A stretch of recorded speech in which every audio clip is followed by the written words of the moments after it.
धुळे जिल्ह्यात अवैध गॅस व डिझेल चोरीचा मोठा भांडाफोड, 1,56,00,000चा मुद्देमाल जप्त।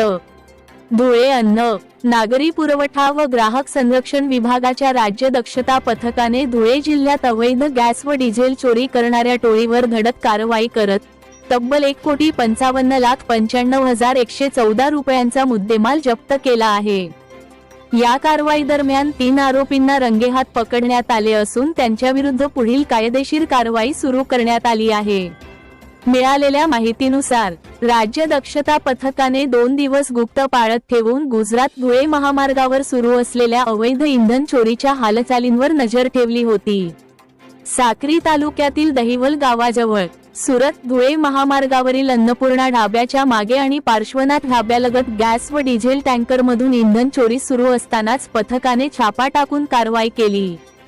कारवाईत गुजरातहून जळगावकडे जाणारा GJ06AZ4430 क्रमांकाचा भारत पेट्रोलियमचा LPG गॅस टँकर आणि त्यातील 17.42 मेट्रिक टन LPG गॅस, तसेच GJ12BZ7999 क्रमांकाचा HP कंपनीचा डिझेल टँकर व त्यातील 35 किलोलिटर डिझेल जप्त करण्यात आले।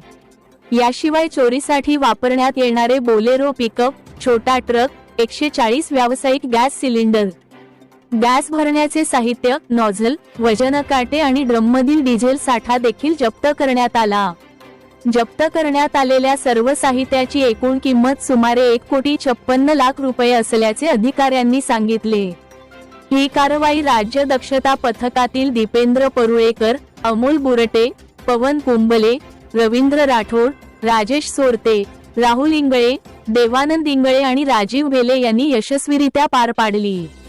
अवैध इंधन व गॅस चोरी विरोधातील अलीकडच्या काळातील ही एक मोठी कारवाई मानली जात असून या कारवाईमुळे इंधन चोरीच्या रॅकेटला मोठा धक्का बसला आहे। संबंधित आरोपींविरुद्ध पुढील तपास आणि कायदेशीर कार्यवाही सुरू असल्याची माहिती सूत्रांनी दिली।